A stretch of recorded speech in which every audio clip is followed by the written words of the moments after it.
7 minutes, and the tower is still alive because of Keeper of the Light. What this hero is so good at doing. And they're forced to get back yet again. This is the only time that they have a little bit of breathing room, too. I mean, this 3-minute period while the Terrorblade doesn't have the Aegis. I mean, you might have a bit longer depending on how long Roshan takes to respawn, but you didn't find enough in that the window that you had to leave your base. And once this TB gets BKB, you know, suddenly you can't threaten him with the Rolling Thunder. He's just going to end up destroying your mid tower in the racks in that 10-second duration of his BKB. So he's going to go to the BKB first. He had the MKB queued up, but yeah, I do agree. I like the BKB pickup. He just needs to kill the base. I think they're on a time now here where they would love to get a lane of barracks in the next few minutes, because obviously going ultra late game is not the easiest. I still don't think Terrorblade dies, but I think the rest of his team starts to do a lot less in comparison to, Byzantine. I mean, Terrorblade's got enough damage. He doesn't need the MKB to provide him more damage. What he needs to do is to survive this Dark Willow eggs and this is Dark Willow eggs and the Rolling Thunder, just keeping him perma-stun. So BKB definitely the correct decision here. Also, Rolling Thunder is cube when you come in and he just has meta and pops BKB, you die. Yeah. You have to actually just immediately cancel Rolling Thunder and run away. But you just cannot do it. He will just chew right through your health bar so fast. Yeah. I mean, that's another thing that they're just holding Roar for. Whenever he has meta, he just prop the Roars, he starts to come towards him with the Rolling Thunder. It can be somewhat tricky, especially given the fact that he now has the Blink Dagger, or he's got the Blink Dagger on the Pangolier. So getting on top of the TV is a little bit easier. It's harder to get the Roar off on him as he's coming towards you, but even so, BKB solving that problem. So far, they're doing a pretty great job at kind of preventing the split push here from the cut. They do have a massive map control advantage, but I think overall, the gold lead has been pretty much stagnant. It's kind of flatlined, going a little bit back towards Byzantine. The XP lead is still about 10,000 in advantage for the cut, though, and I think that's the big issue. Is you've got this level 19 Terrorblade, and your supports on the side of Byzantine are kind of starved. Yeah. Wait a minute. Do I have that backwards? I do have that backwards. Byzantine has a massive 10,000 XP lead. I looked at the hero list and I was like, wait a minute, that doesn't make sense. You have 2 level 20s. Oh yeah, looking at the XP graph, yeah, it's 10,000 up on their side. I mean, this will happen a lot of the time. Cuttle will be able to find some. A really aggressive blink. He's gonna go for that roll up. Gets immediately hookshotted though. Can they get the roar? They do. I don't think you can survive this on the Pango. No chance at all. You do get some big spells out of it, but I think you're okay with that.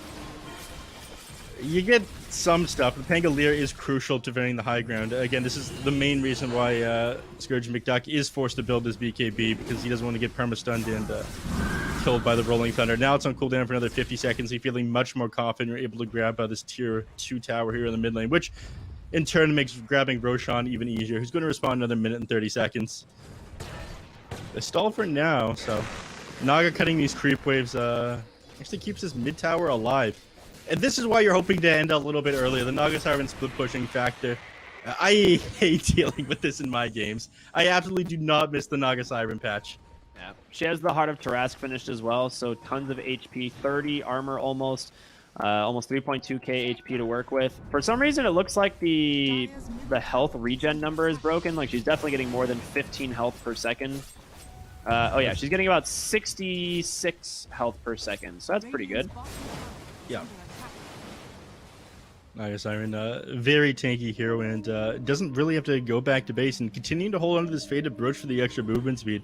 Incredibly value getting from place to place quicker. Maybe you'll change it around if you get a very good tier 4 item. I mean, Ninja Gear wouldn't do the trick, as the mana at this point not that important.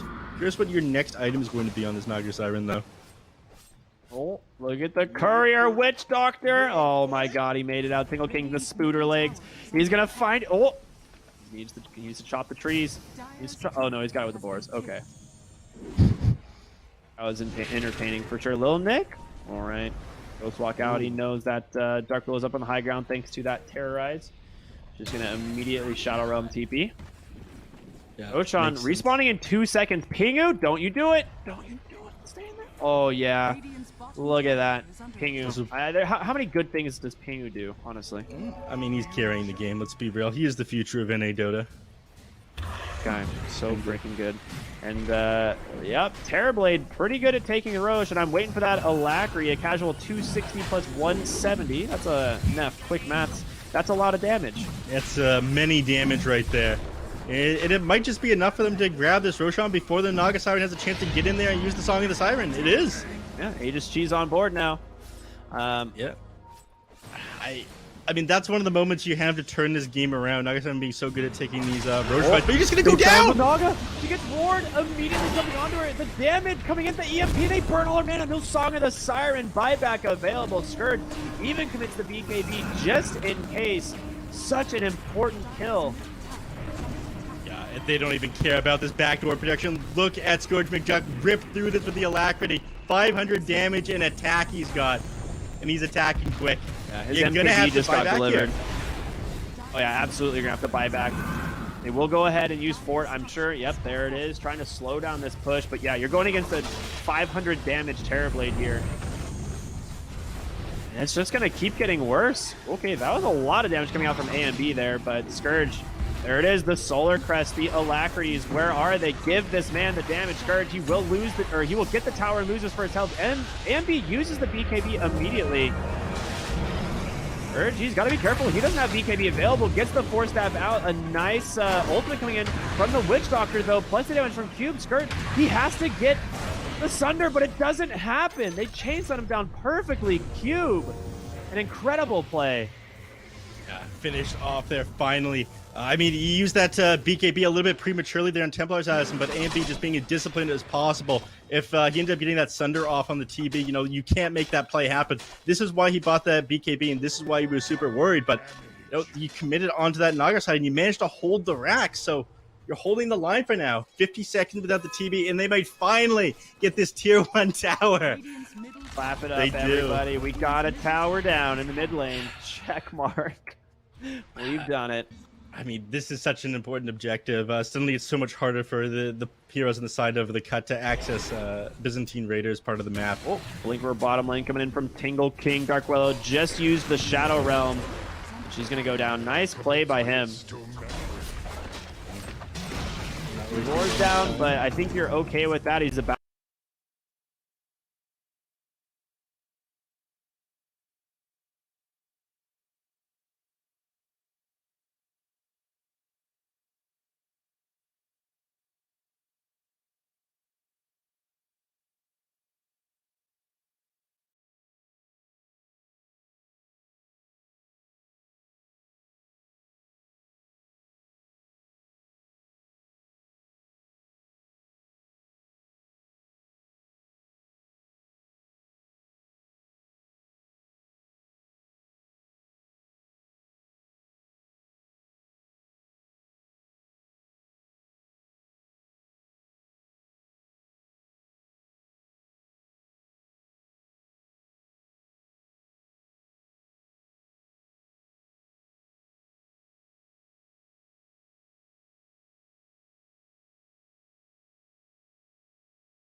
like this item a lot. I just generally enjoy all of the new blink upgrades. I think they're all so cool.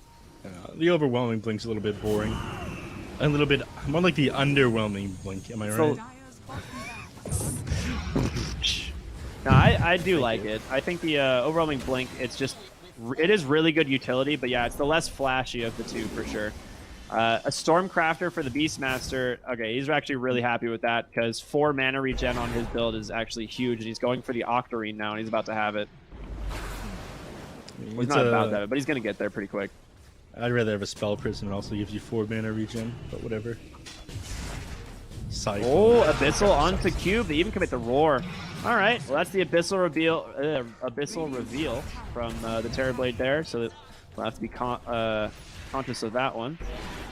Yeah, but given the fact that he still has buyback on the Pango here, and given the fact he still has Rolling Thunder, they're not able to take too much off of this. So they continue to split push the wave, shove them in with these Murderers TB cut both mid waves.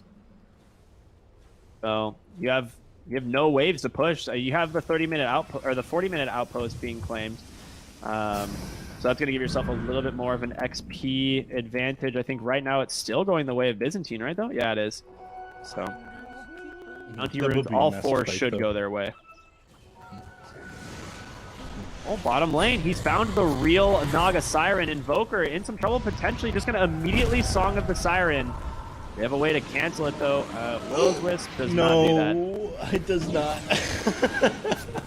You know, sometimes you're like, you know, I'm 100% sure that this does not work, but I'm going to do it anyway because it used to work, right? That's the mentality, I think. Yeah, press all of your buttons. Better than not pressing the buttons. But Z-Freak just did this one. Oh, they managed to find AMB in the jungle. He does have BKB, but the Roar comes out. AMB's dead. Woo! The damage from Tingle King and friends. I'm actually really curious to see how much Tingle King did here with this axe build, because it seemed like a whole lot. It wasn't that much. He did just under 600 damage there. It was all the Invoker with a bunch of right clicks and you know, the Urn, the Cold Snap, keeping them in place. Actually, in fact, Murderer's found Bull in the mid lane. He has Glimmer Cape and Ghost Scepter that might be a bait. They get his Lincolns. He has no Song of the Siren either. You can't run away. The Willow is going to be able to pull him back in. The Manta Style is available to grab Scourge. The relocate to the Abyssal Blade. Murderer, you can't afford to go down, and he does. 80 seconds. Does have buyback. But that's him and the Templar Assassin down. They don't know the Templar Assassin doesn't have buyback. The Naga Siren is going to have to. You still have Fortify. It's just going to buy you a little bit of time, and 2 of the lanes are being shoved in here. But losing your Naga Siren feels so incredibly bad. She needs to be cutting these creep waves. There's nothing you're able to do here. They're set up in your base. Naga, you got to get back in there and do something. You're going to force the buyback and Roche if TA were to buy back, but Roshan is available. It's a big one. The tier 3 obviously was already taken down, so this melee barrack just getting shredded by the Terrorblade. And melee falls. I think you just leave. You got what you wanted. Your first lane of barracks. Roshan has a free Aghanim Scepter, and if I'm the side of the cut, the Terrorblade is going to be terrifying with this axe. Yeah. Put the terror in the Terrorblade, as you mean to say. Yes. We're pinging it out. I mean, I'm just so excited to watch the amount of damage this Terrorblade is going to do on this Roshan. Oh, they fake back. They smoke. They're like, you know what? We know Byzantine's going to anticipate this. Oh, this is the sitting big on the high green ground. play. Oh my gosh, a huge fight coming our way. Murderer, there's the Roar, and be able to blink on out for a moment, but Murderer, he's the one who cannot afford to die. The Rolling Thunder not going to do anything because of the Song of the Siren. Byzantine needs to disengage. The hookshot catches Pango Cube on the run as well. They TP out, and Byzantine forced back to the base. Now it's Roche time. Scourge just going to scooter legs over the walls. He did commit the Metamorphosis here, and yeah, that Roche is going to fall very fast. And you just have to let that happen this time. You don't have the Song of the Siren. You don't have that Rolling Thunder. You absolutely need these abilities to fight into them at the Roche pit. Oh, all right, Next, give up the Aghanim Scepter to Little Nick. That makes no sense. That actually makes 0 sense. I know you have Cataclysm after Roar, and like it's pretty good, but it's not as fun as Terrorblade Axe. So You give Little Nick what he wants if he asks for that. That man is terrifying. This is true. Yeah. Little Nick's really just like this incognito. He is Yeah, you don't let him get. He gets what he wants for sure. Abyssal Blade comes out onto Cube. Sunstrike off the mark, but holding by the Will-O-Wisp. There's no way you get Rolling Thunder off here, right? Lotus Orb, can he do it? Cube, he needs to Rolling Thunder out, but it's not gonna happen. A bash from Scourge gets the kill, and now Cube down.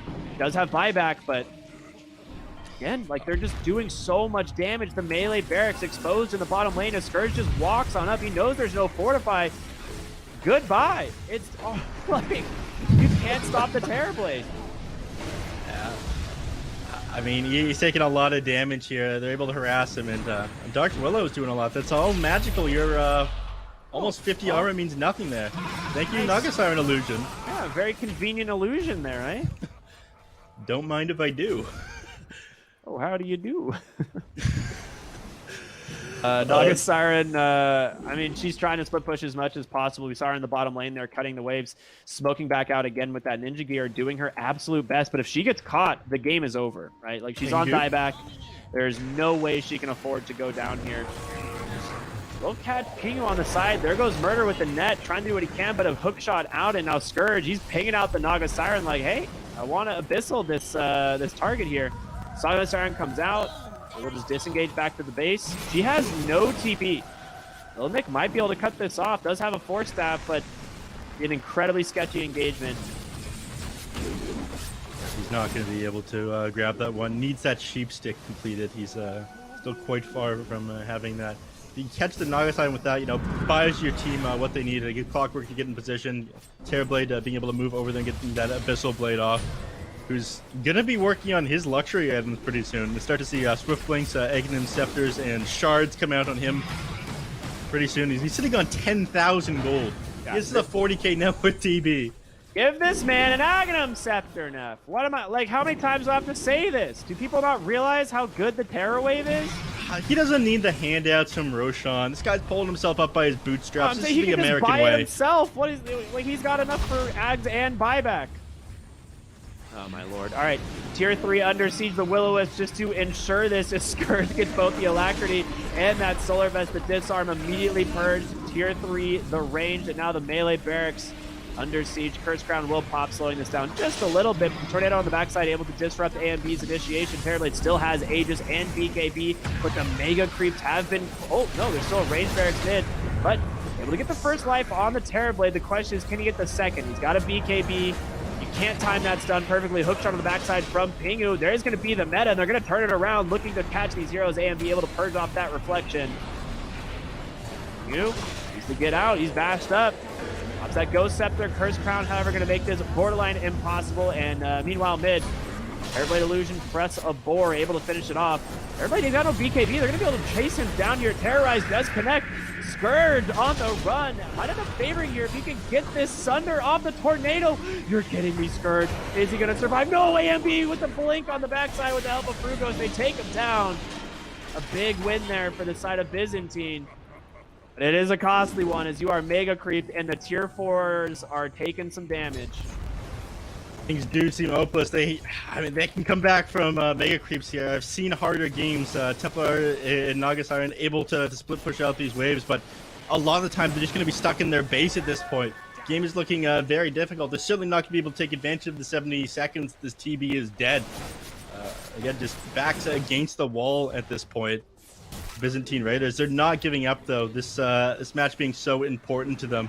They need every win that they can get. Point.